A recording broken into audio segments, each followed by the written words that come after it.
We're going to be discussing the major poet at the beginning of the 18th century, Alexander Pope. Pope was born in 1688 and died in 1744. He was born to a well-to-do family, a Roman Catholic family in England. And being Roman Catholic meant, among other things, he could not go to Oxford or Cambridge or Trinity University in Ireland. He could not receive emoluments from the state. And he could not own property. His home at Twickenham, or what we call Twickenham, which is on the Thames River, west of London, was actually owned in the name of an aunt. And he lived in a fairly large Roman Catholic community, which is now the site of a convent. His home has been turned into a convent for the Sisters of St. Catherine, who will welcome you to it and give you a tour of his home, his grotto underneath where he wrote, and the garden across the way where he planted, because in addition to being a writer, Pope was also a landscape architect, and earned some of his living that way. When he was quite young, he suffered spinal tuberculosis, suffered curvature of the spine, and his growth was stunted, so he was probably a little over 4 feet tall with a hunchback, and his political enemies would caricature him in this light. But Pope proved to be the most brilliant poet of the period, and he earned large sums of money publishing. He could have existed solely on his publication. He didn't need the other advantages. But let's look at some of the works he published, because he's quite variegated, and you have to know the rhythms. In 1704, he published the Pastoral Poetry, and in 1709 developed them. They were published in a book along with the poetry of other poets, and Pope was really upset when his work was downgraded and the work of Ambrose Phillips and others was given more attention.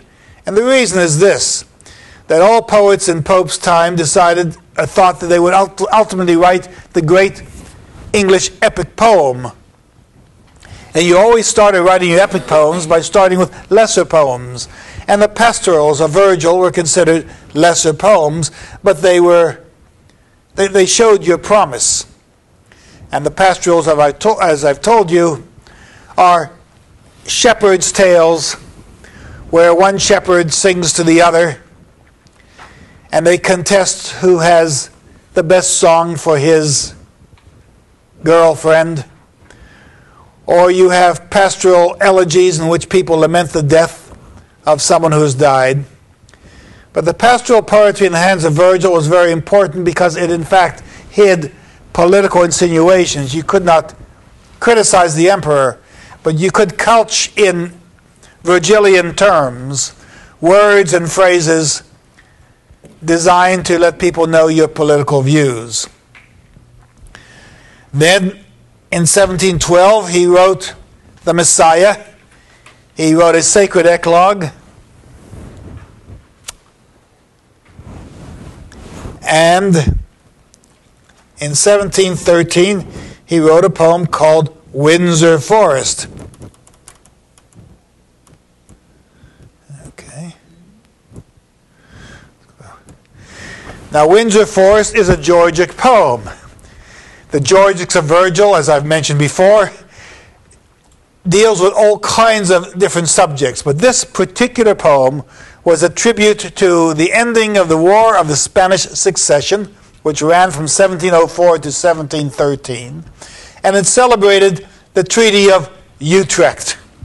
It celebrated England's getting rights to the Rock of Gibraltar. And today, England still has guns mounted on the Rock of Gibraltar to block entrance to the Mediterranean, if they want to do so.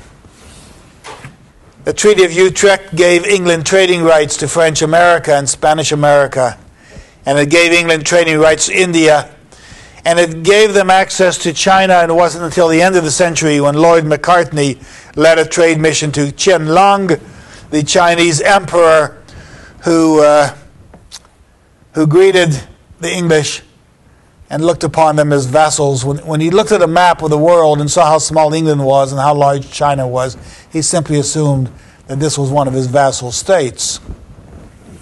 But the Treaty of Utrecht, celebrated in Windsor Forest, is a major political poem.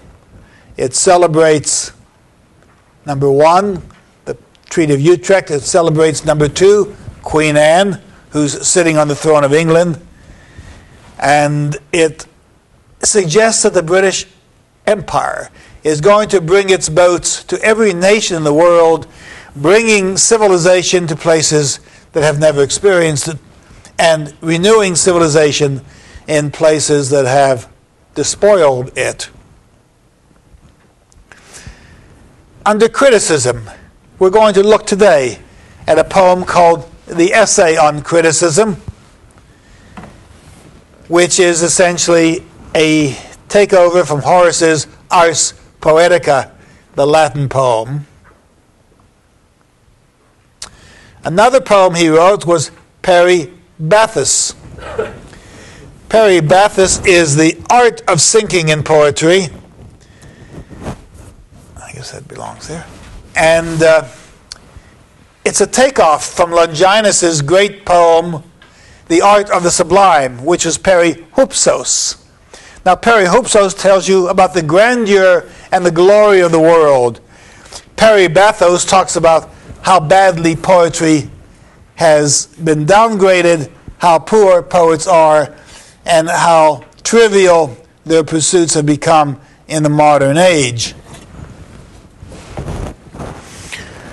Pope translated the Iliad and the Odyssey.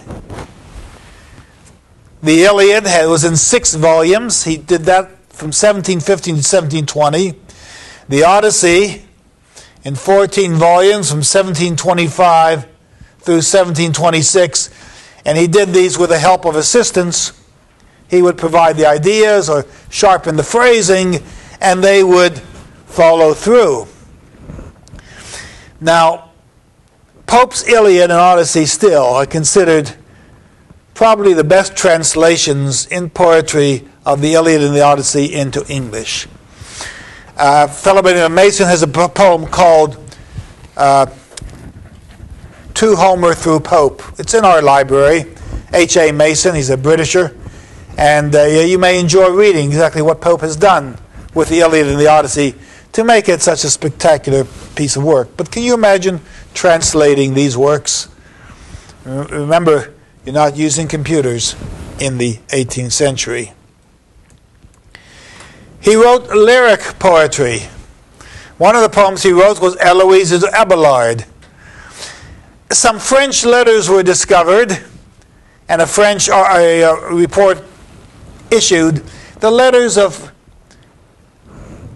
Eloise and Abelard. If you remember, Abelard was a medieval monk, and Eloisa was his lover. First, she was his student, then his lover. And when her uncle discovered that they were involved in this affair, he had Abelard castrated. Abelard went to a monastery. Eloisa, disappointed with love, went to a convent. Abelard became one of the major thinkers of the medieval period. Pope begins his poem with Eloisa in the convent, having given up love, having given up earthly pleasures, still wondering why she was ever deserted by Abelard,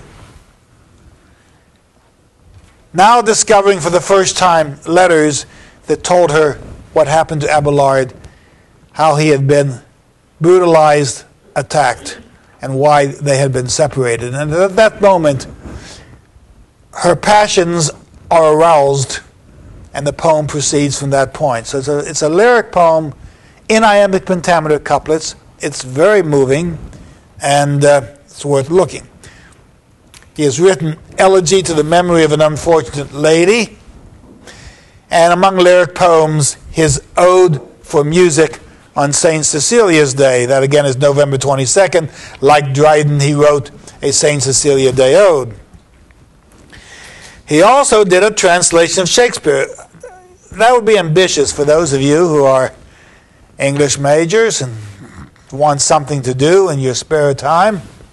Translate the Iliad and the Odyssey and then do a complete new edition of Shakespeare.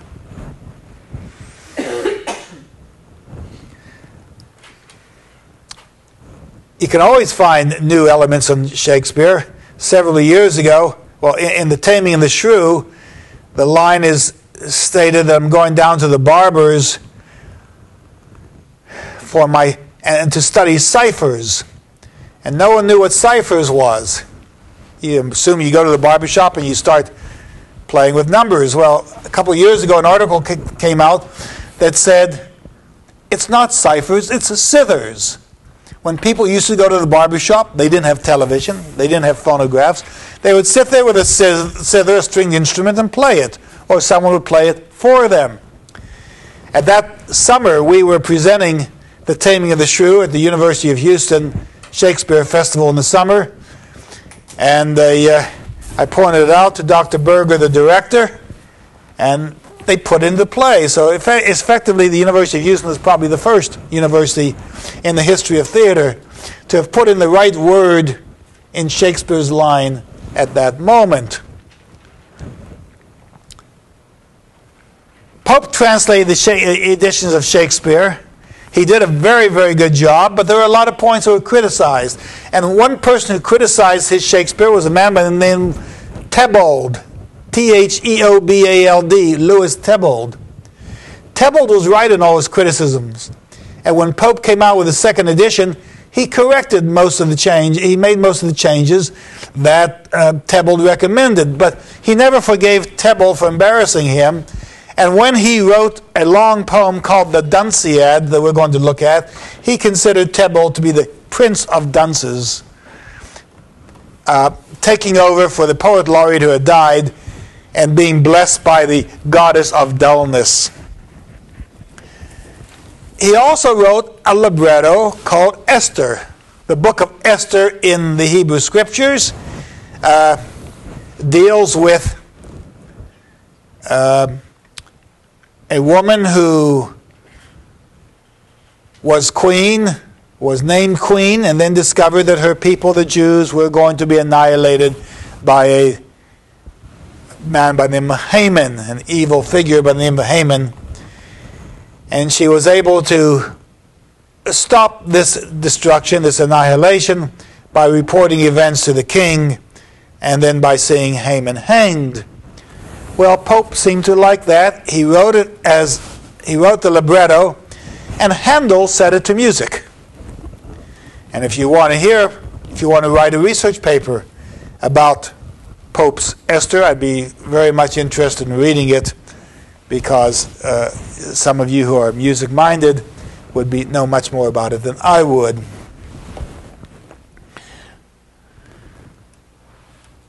Pope did not write an epic poem in the long run. He did write a mock epic poem, The Rape of the Lock, and we're going to look at that poem next time. This essentially is in the Rapacita tradition, the tradition of the rape of Lucrece. But what Pope was doing in this poem was to reconcile two families who were having a dispute amongst Catholic families in England. One of the gentlemen had cut off the hair of one of the ladies in another family, and they seemed irreconcilable. So Pope was to write a poem that was to reconcile Arabella Fermor to the Peter family. I don't think this poem quite did it. But it's a mock epic poem. It really takes all the epic traditions and reduces them in a burlesque fashion. And to all extent and purposes, this poem ended the ambition of poets to write epic poetry. once you have mock epic poems and you ridicule the convention, then it's very difficult to inspire yourself to do it again. He wrote the Dunciad, which we'll talk about next time, which is a parody of the Aeneid, in which he attacked all the bad poets he could find in England. And if someone were to write a Dunciad today, you can imagine all the poor writers whose names might go into this, who might be denounced by a very good writer. I'm not going to call any names right now. Now, in about 1730, Pope decided to enter the field of Horatian satire. I've mentioned the word Horace before. Horace tries to improve on the issues. Horace tries to improve on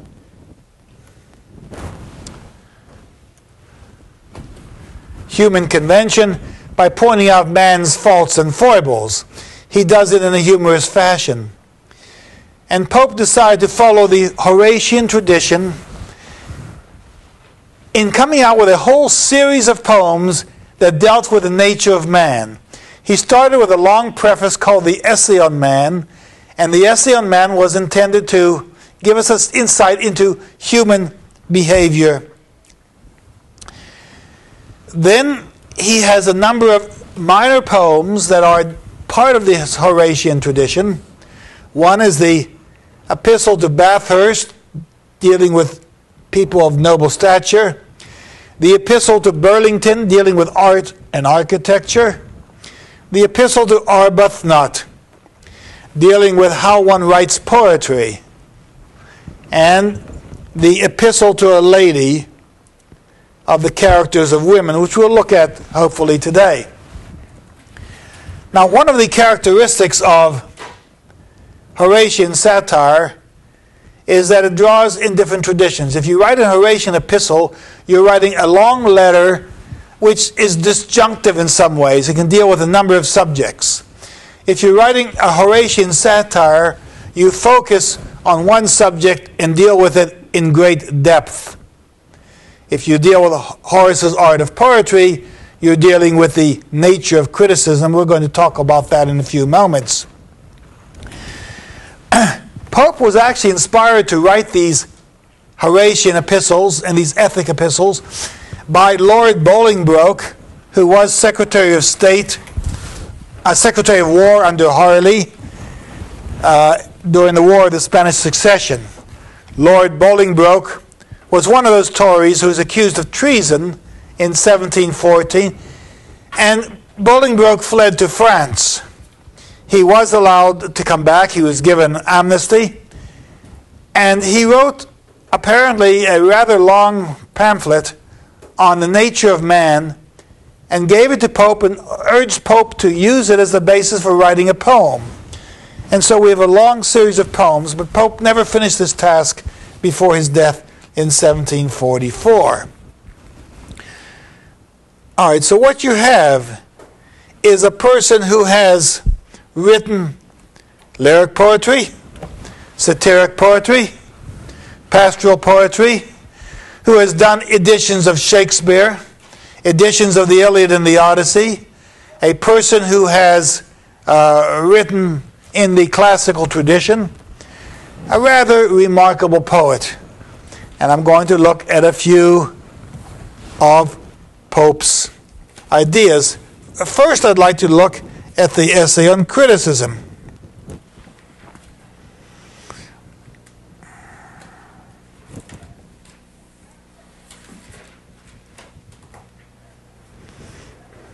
Okay.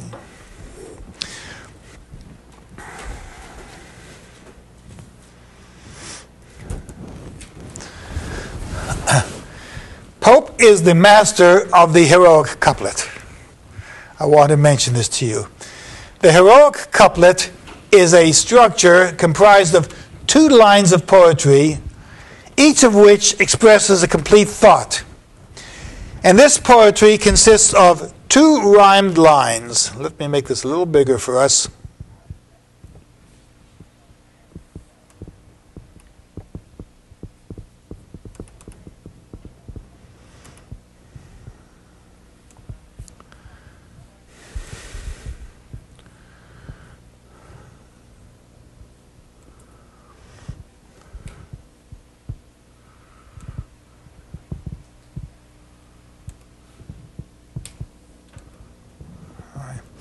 The heroic couplet consists of two rhymed lines of iambic pentameter verse. That is short beat and long beat, although that can change. Each half line of this couplet is called a hemstick. Some call it a distich, but we're going to call it a hemstick.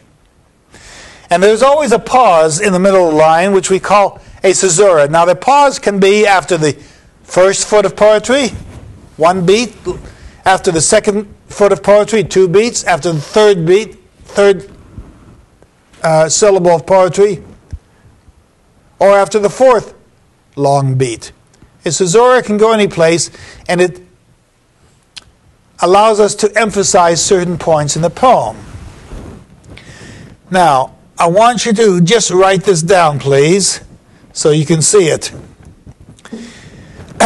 Assume that the first half of the first line of the couplet is called A, and the second line, and the second hemstick called a B. Then in the second line, the third hemstick is called a C, and the fourth hemstick is called a D. A, B, C, D. Now, follow the arrow if it works there, yeah. If the idea in A corresponds with the idea of C, it's in parallel. If the idea in B corresponds with D, it's in parallel. If the idea in A differs from the idea in C, it's called antithesis. It's the opposite if it's the opposite. And if B is the opposite of D, that's called antithesis. If Pope writes his poem so that A rushes into B, and B rushes into C, and C rushes into D, we call that climax. A plus B plus C plus D. If, now follow the arrow on this, if A refers to D and B refers to C, that is called a chi. A chi is an X, and it crosses over, and so we call that chiasmus, when ideas cross over. So that the formula is essentially this. When A is to C, when A is to C as B is to D, this couplet is in parallel. When A is to B and C is to D, I'm sorry, when A, B, and C, D are the opposite of each other, you have antithesis. When A resembles D or works with D, and B relates to C, you have chiasmus. And when you have climax, and when you have issues rising one on top of the other, you have events in a climactic state. All right, now I'm going to give you some examples of how that works in Pope's poetry.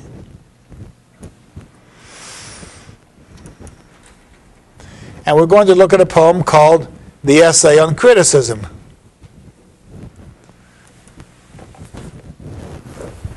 Okay. Can you see that on the screen, or does I have to make it larger? Okay. He starts out in the Essay on Criticism of saying, "'Tis hard to say if greater want of skill appear in writing or in judging ill." You see?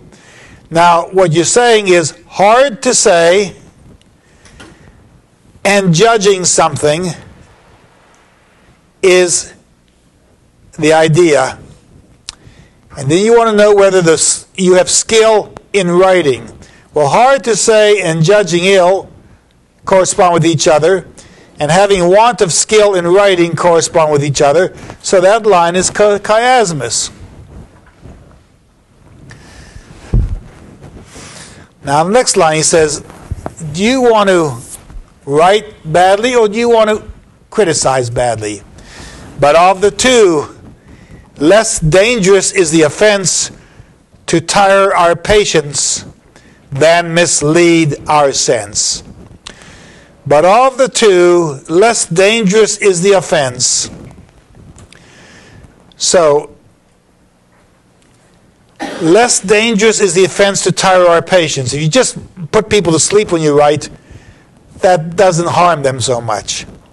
But of the two, misleading our sense is the greater problem. And consequently, again, you have chiasmus.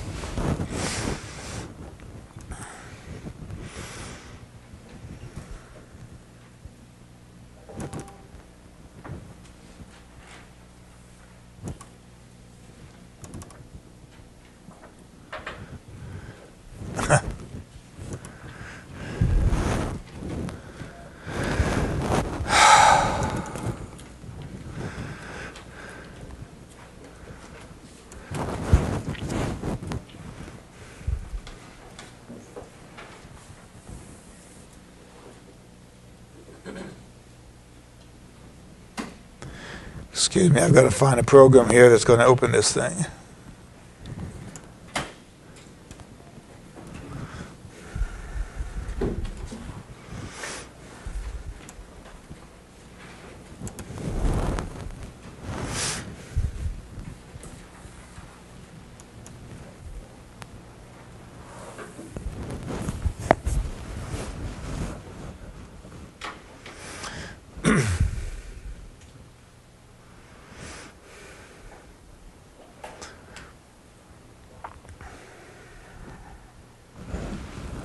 Okay. This is not working.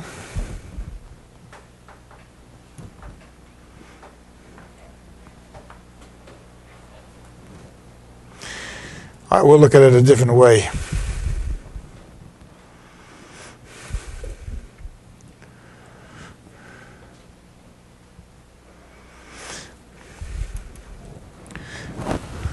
We'll go back to the essay on criticism. Now, he goes on to say, some few will criticize, that is, only a few critics will mislead our sense, but numbers err in this. 10 censure wrong from one who writes amiss. Okay, that's the reverse. 10 censure wrong, that means 10 people criticize, and they're wrong in what they say, for each poet who writes badly. He says, critics generally write in prose, and they show how foolish they are when they expose their ignorance. A fool might once himself alone expose, now one in verse makes many more in prose. He goes on in his essay on criticism to talk about what criticism is all about. Some people are very good, but then they tire out. So he says, some have it first for wits. They become wits first. Then poets pass. They go past the poet stage. Then, having not been able to write poetry anymore, they turn critics next. And finally, they just prove fools at last. Now you have in this poem a very famous phrase. It says, a little learning is a dangerous thing. Drink deep or taste not the Pierian spring. Now the Pierian spring is the spring of the gods. Now a little learning is hemstick A. Drink deep is hemstick B. And so those are opposite. It's dangerous to have a little learning, and you cannot taste the Pierian spring if you have just a little bit of learning. Now notice this line. Yes, sir? Wouldn't a dangerous No, it's not dangerous to drink deep. It's dangerous always to learn. And the more deeply you go into the subject, the more you learn. A little learning is dangerous. You don't know a lot. But wouldn't a little learning be hemstic A and a dangerous thing be hemstic B? Right, that's correct. Okay, I thought you said drink deep was hemstic B. If I said I was mistaken. All right, a little learning is hemstic A, drink deep is B, dangerous is C, I'm sorry, A, D, C, B, D. Now, notice here, the caesura comes a little learning, so you get a little learning, 2 heavy beats on little learning, and then you get 3 beats in the second half of the line, is a dangerous thing. Here, you have drink deep, which is a sponde. That's 2 heavy beats on that side of the line without any small beats.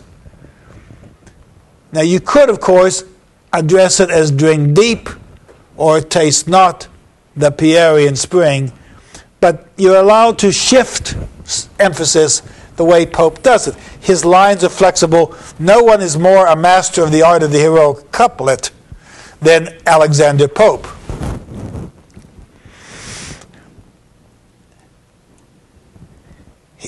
He goes on to say, how should you really write and think? First follow nature. Now when he says first follow nature, he's saying we believe in Homer. Homer is the poet of nature. Homer is able to derive understanding of human character. Homer is able to derive understanding of human motivation. Homer is able to overcome obstacles. He is the poet of nature because he describes characters who are symbolic of real human life, even though they're heroic in nature. First follow nature and your judgment frame by her just standard, which is still the same. Unerring nature, still divinely bright, one clear, unchanged, and universal light. Now, Pope later on got in trouble with the Roman Catholic Church for his essay on man. They claimed it was deistical. It really celebrated nature more than it celebrated God.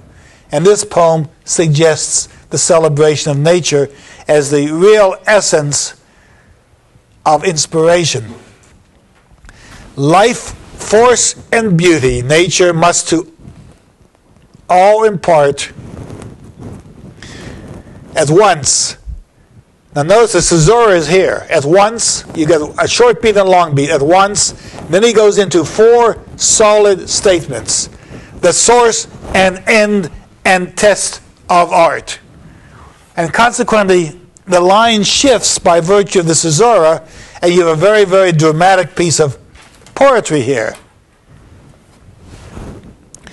Now, Pope had you in mind. He had students in mind in the next line, sets of lines I'm going to look at. You go to school, you come from high school, you come to the university, you move from junior college to the university, you move from the workforce to the university, you move from the army to the university, and you figure that everything you didn't know, you're going to learn here. And you take your calculus, and you take your physics, you take your astronomy, you take your English literature, you take your philosophy, and when you reach your senior year and begin to study for exams, you don't think you know enough. Then you have to go on. What's happened, of course, is not that you've learned less, but you've learned so much that your vision has expanded and you know far more. You're now familiar with far more greater reaches than you had when you came to university. So if you leave as a senior and you're distressed that you think you haven't learned enough, it's only because you have learned a great deal more than you had before. Well, here's what Pope says about going to school in the essay and criticism. In fearless youth, we tempt the heights of arts, While from the bounded level of our mind, short views we take, nor see the lengths behind. What are the short views? English 3312, Restoration 18th century literature, Physics 2102, particle dynamics, History 1812, dealing with a single war for 3 semesters. These are short views, and somehow you're supposed to put them together into a larger vision. But those attain, once you complete this coursework, once you complete your core, once you know where you're going, but those attained, we tremble to survey the growing labors of the lengthened way. The increasing prospect tires our wandering eyes. Hills peep o'er hills, Alps on Alps arise. If you could write a line like that, the growing labors of the lengthened way, and describe your education and its frustrations in this light, you will have understood human nature, you will understand human ambition, human frustration, human extension, human progression, and hope. Now, how are you supposed to look at a piece of writing? He says, a perfect judge will read each work of wit with the same spirit that its author writ. You look at a piece of writing and figure out who the author was, where he was coming from, what he thought about. When you write a research paper, the first thing you want to do is read a biography about the author. Who is he? Where did he come from? What got him into this poem? Why did he write it the way he did, or write the prose work the way he did? Who is he? Don't go backwards. Don't say, we're living today in an age where we're studying the difficulties of colonial literature. Now let's go back to Pope and see why he was wrong. You can't do it that way. You've got to find out what the poet was doing, what his times were like. Survey the whole, nor seek slight faults to find, where nature moves and rapture warms the mind. When you begin studying and you get a paper, you're really excited about it, and you start working on it, and your mind becomes inflamed, and you tell people you can't go to the ball game, and you can't go to the dance, and you can't go to the bar because you're too busy reading and studying and writing this paper. Your mind has been inflamed by studies.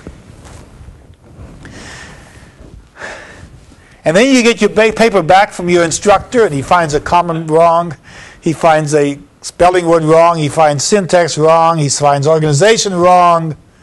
Take it in his true spirit. And Pope says, this is a famous line, whoever thinks a faultless piece to see, thinks what ne'er was, nor is, nor e'er shall be.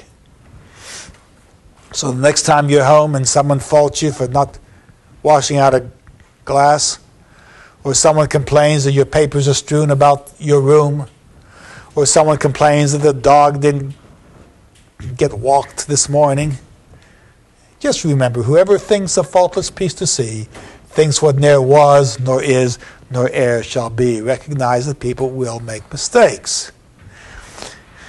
That doesn't mean you shouldn't try to be right. Now, next, Pope shows you how to write. He shows you how to write, and he does it by example. He says, but most by numbers judge a poet's song, if it's rhythmic. Da-dum, da-dum, da-dum, da-dum, da-da-da-da-da-da-dum, da-dum. It's iambic. Dum-dum, dum-dum-dum. It's sponde, or it's amphibrach. Da-da-dum, da-da-dum, da-da-dum. It's anapestic. Dum-da-dum, dum-da-dum, dum-da-dum. It's dactyl.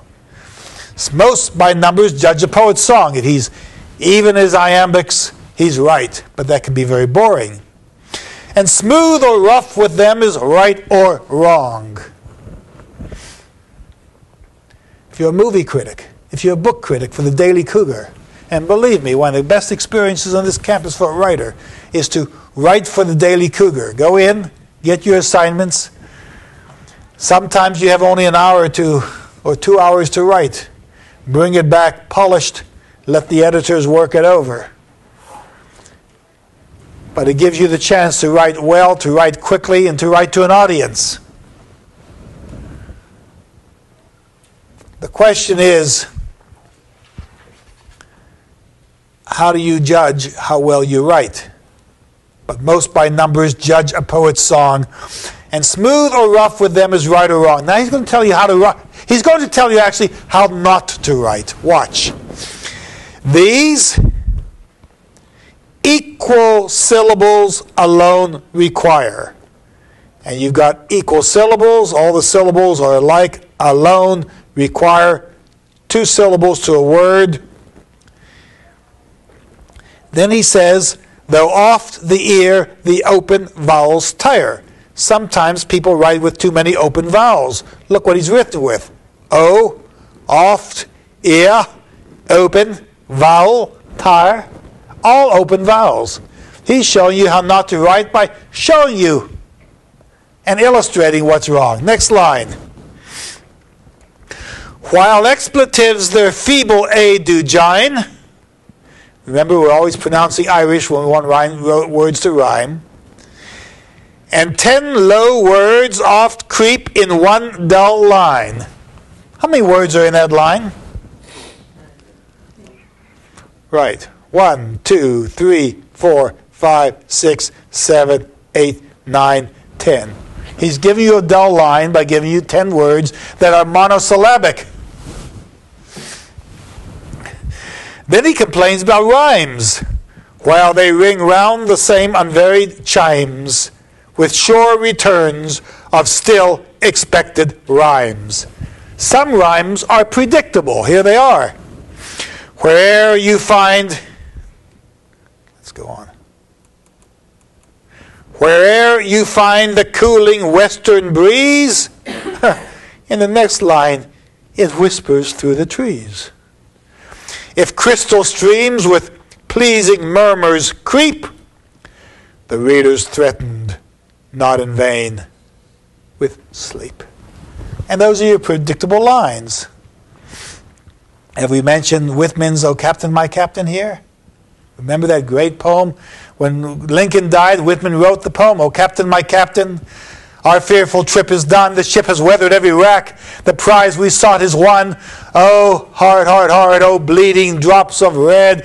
We're on the deck. Our captain has fallen cold and... Hit your buttons so we all know what the word is.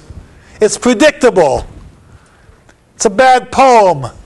A famous poem. It electrified the nation. But it's not as good poetry as he wrote when he described Lincoln's body being transferred across the countryside when lilacs on the dooryard bloomed. How about, I think that I shall never see a picture pretty as a tree. Pope didn't like that either. Well, then he goes on. Remember, all his lines are iambic pentameter, 5 major beats to a line. The re, there's threat, they're not in vain with sleep. 5 major beats to the line. You always determine the major beat by looking for a key word. You don't guess at it. You find the key word, that becomes the beat. But he says some people go into a longer line. They'll go into a 6-beat line, which is the Alexandrian, and it's not suited for English, for the English language. Here we go.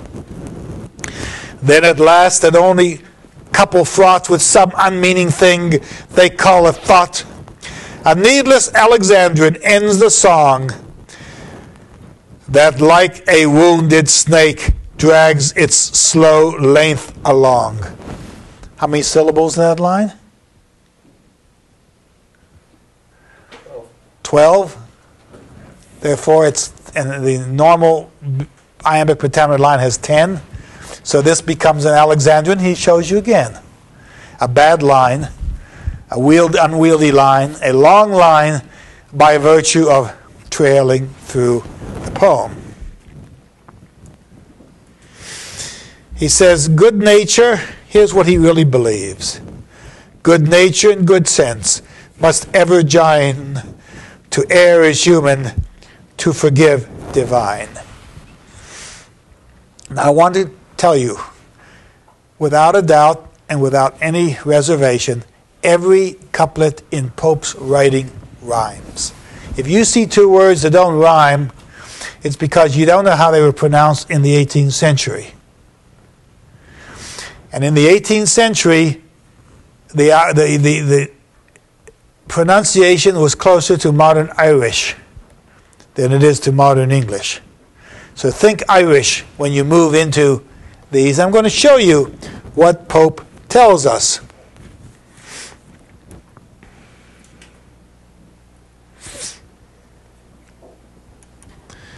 Where did Pope learn to write poetry, and what help did he have? Well, there's an interesting book that appeared in 1702 by Edward Bysshe called The Art of English Poetry. Now, if you're a youngster, Pope was 14 years old when this book came out. By the way, that was the year when people were going to Oxford and Cambridge. It was more of a high school than a college today. People by the time of 18 were out in the workforce in this period.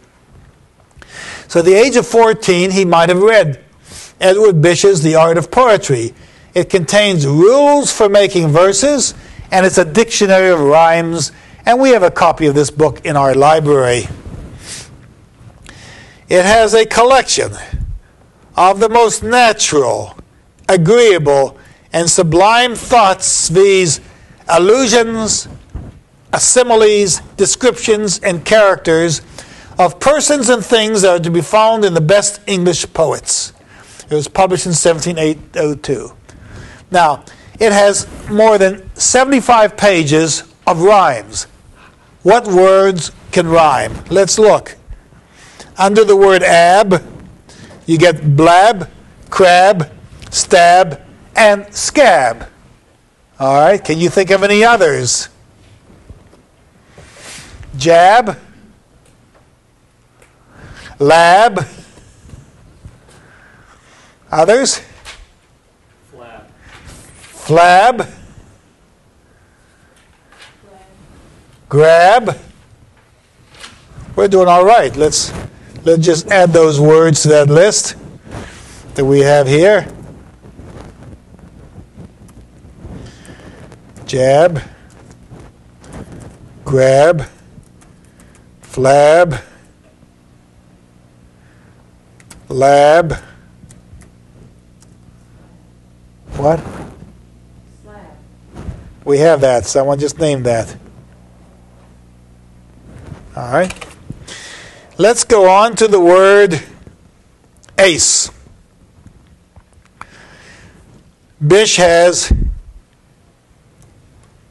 a brace, chase, face, grace, lace, mace, pace, place, race, trace, apace, deface, efface, disgrace, displace, misplace, embrace, grimace, interlace, and retrace.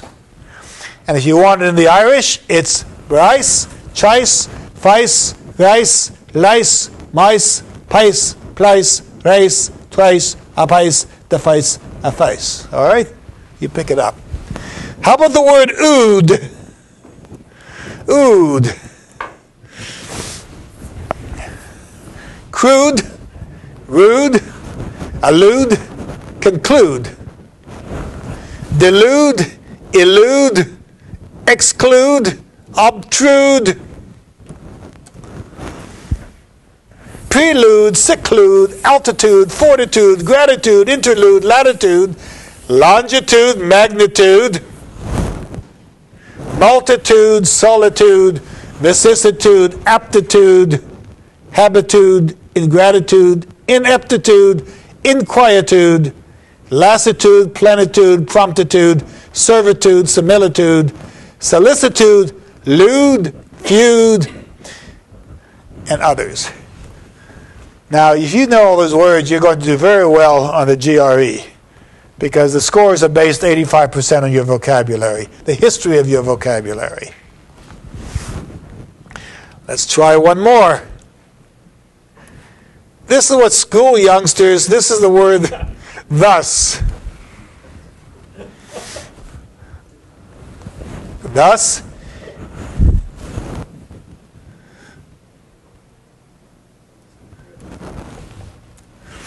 Thus, incubus, truss, overplus, us, discuss, amorous, boisterous, clamorous, credulous, dangerous, degenerous, emulous, fabulous, frivolous, generous, hazardous, humorous, idolatrous, infamous, miraculous, mischievous, mountainous, mutinous, necessitous, numerous, ominous, perilous,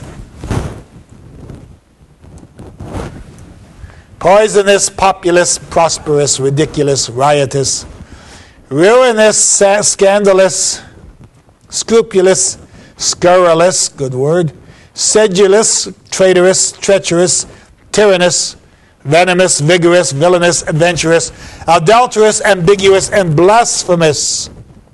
Now, a few more.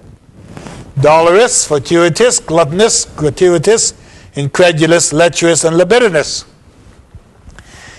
Now, if you're a 14-year-old and you're reading Bish and you want to write poetry, you've got not only single rhymes like blab and grab, and double rhymes like junket, but multiple rhymes, triple rhymes like perilous, and quadruple lines like ridiculous to go with frivolous. And you bring those together and you write the kinds of poetry that Pope has mastered. But there are helps in the period. And you have this in our library. Let's see if there are any more. All right. How many 14-year-olds do you think know what those words mean now? Anyone who's looked them up.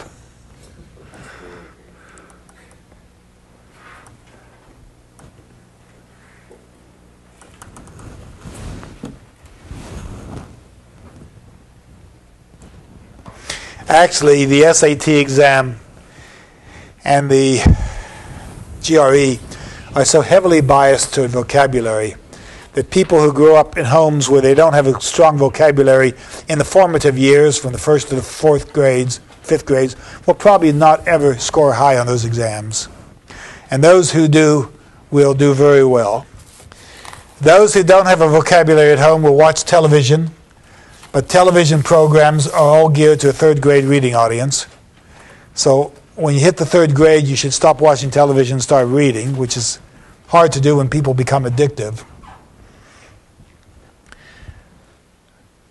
But if you have a 4-year-old and you see bushes shaped a certain way, you can tell him to look at the topiary. Because if he can, topiary is 4 syllables. If he says, "Give me some bread," he can say 4 syllables. So give him words with 4 syllables, not just monosyllabic words, and you improve vocabulary. All right.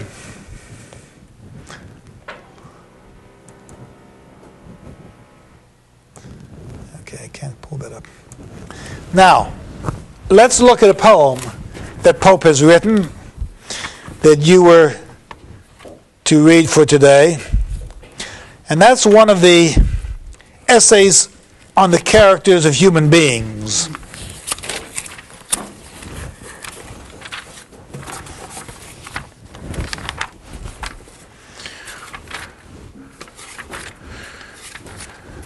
Turn in your text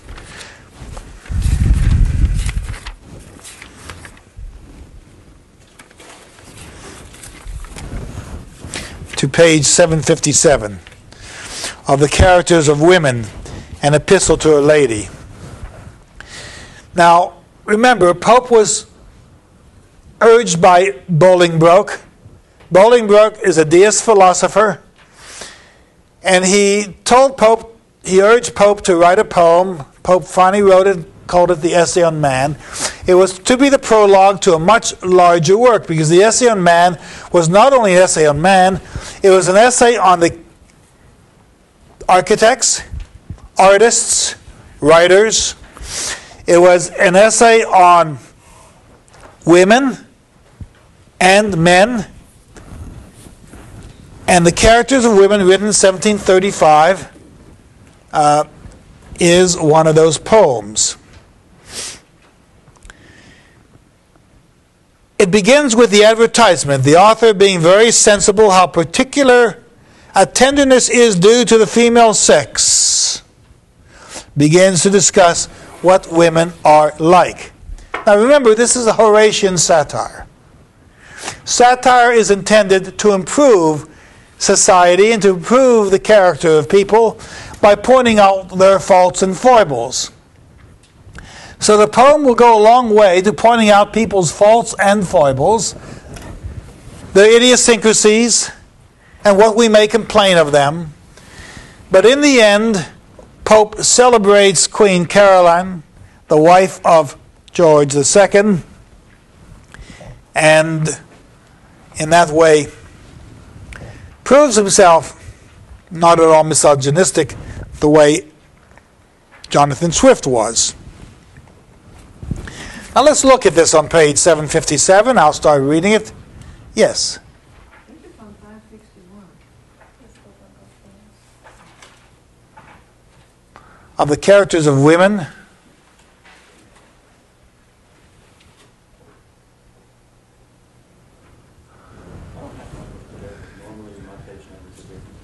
They're different than mine, different edition. It's 561 in this book. All right, 561. But it begins, nothing so true as what you once let fall, right? All right, let's look at this poem. What does he say about women? Nothing so true as what you once let fall. Most women have no characters at all. Matter too soft a lasting mark to bear, and best distinguished by black, brown, or fair. What kinds of women is he describing? How many pictures of one nymph we view, all how unlike each other, all how true. Women are all different. Different colors, different attitudes. Arcadia's Countess, this is pastoral poetry. Here an ermine de pride is there. Pastorella by a fountain side. So one is dressed in beautiful garb, ermine coat, an ermine coat. The other just prefers the simplicity of the nearby stream. That's pastorella, coming from pastoral poetry.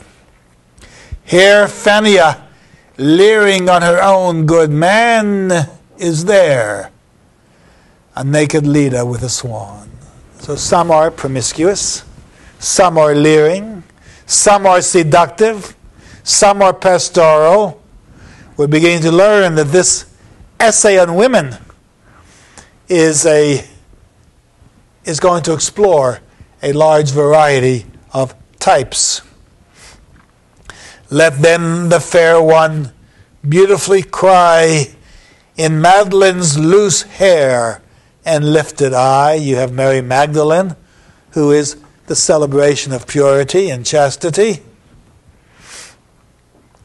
With simpering angels, palms, and harps divine about her.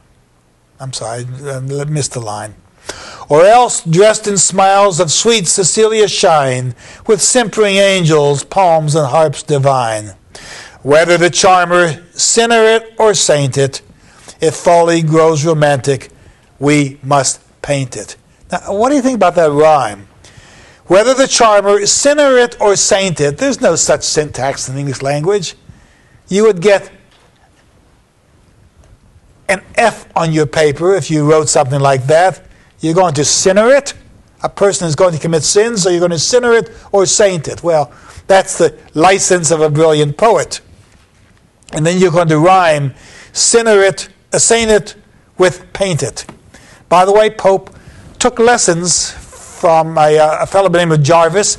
He took painting lessons, and a lot of his poetry deals with the art of painting and how you stack ideas one on the other. And he gives us the painting in the next paragraph. Come then, the colors and the ground prepare. If you're a painter, you're going to take your canvas and you're going to put the white ground on it so you can paint on top of it. You're going to set your colors nearby, and you're going to begin to create this picture. And he is creating a picture of women. Dip in the rainbow, trick her off in air, choose a firm cloud before it fall, and in it catch ere she change the Cynthia of the minute. If you're going to paint someone outside, and you're going to put a cloud up there, get the cloud up and get her in her position before everything changes. Because the other point that Pope is going to make is that everyone is different and events are mutable. They change. They're always changing. Remember Spencer's mutability cantos where he talks about change. Okay, let's look at some of these women. First of all, there's the woman who's looking out for men in the park. He calls her Rufa, page 21. Rufa, whose eye quick glancing o'er the park attracts each light gay meteor of a spark. She's looking for men. Agrees as well with Rufus. Let me read that again because we have to go a little further. Rufa, whose eye, quick glancing over the park, attracts each light gay meteor of a spark, agrees as well with Rufa studying luck, as Sappho's diamonds with her dirty smock, or Sappho at her toilet's grazy task, with Sappho fragrant at an evening mask.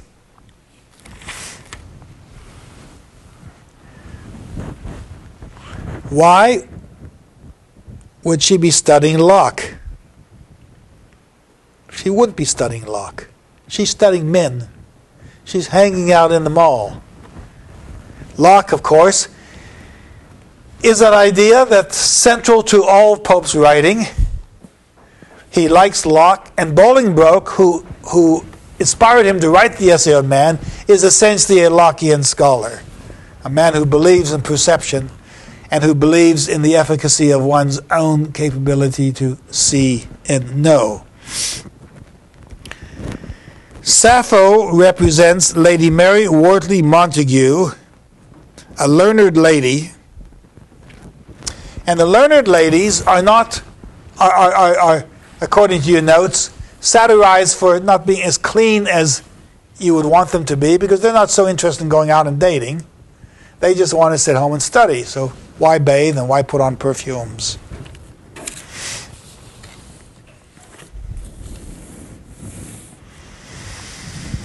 Let's go down to line 42. Ladies like variegated tulips show, 'tis to their changes half their charms we owe. Such happy spots the nice admirer take, fine by defect and delicately wake. Notice take and wake are Irish. If you read it in modern English, you'd look at take and week and you would think that they don't rhyme. Now, what about this woman? The tulip is from Barclay's Three Dialogues of Hylas and Philinus. We've mentioned this before, where Barclay, who was a sensationalist, that is, he understood the nature of the senses, but showed how the senses deceived when you looked at a tulip under a microscope. The tulip has streaks. The tulip has an appearance, but when you study it closely, it changes. And so, we have the line here, ladies like variegated tulips show, 'tis to their changes half their charms we owe. When we see them change, when we think we're looking at something and we see something else, then we understand the mystery of women in this poetry. 'Twas thus Calypso, once each heart alarmed, awed without virtue, without beauty charmed. And you have the reference in the Odyssey to the temptress in your notes. Her tongue bewitched as oddly as her eyes, less wit than mimic, more a wit than wise. So there are some women who, like Calypso, attract people, tempt them, lead them on.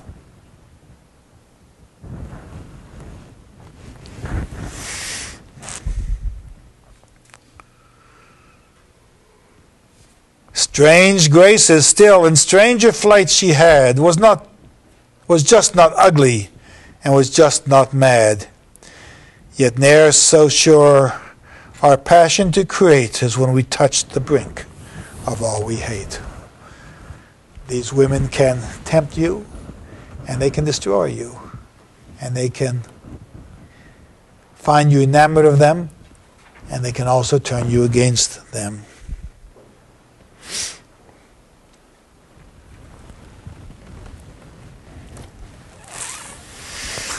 Look what some women can bring you to.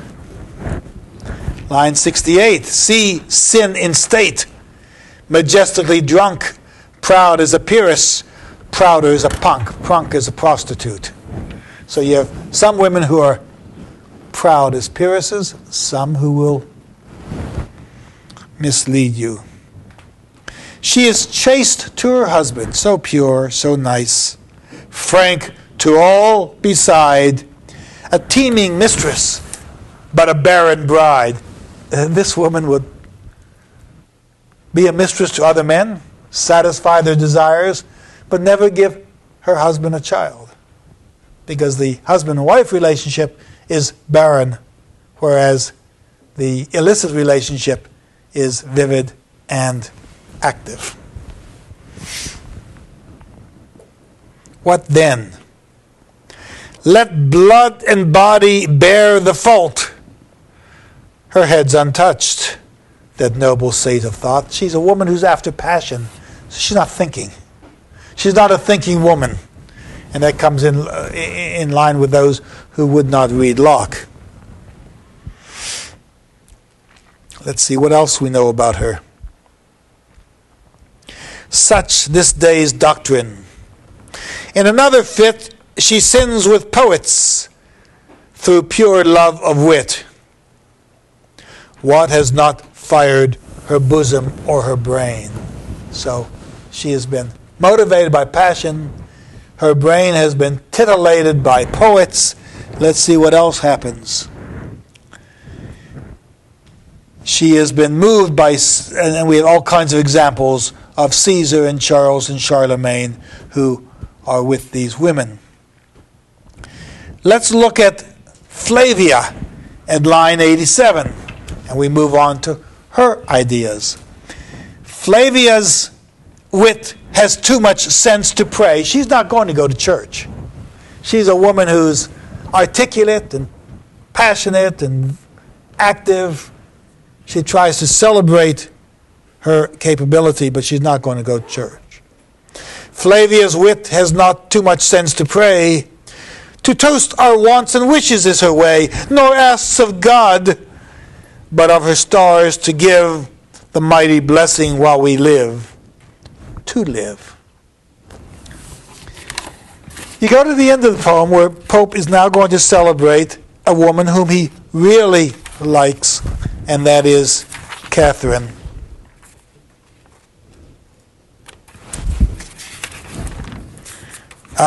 Caroline.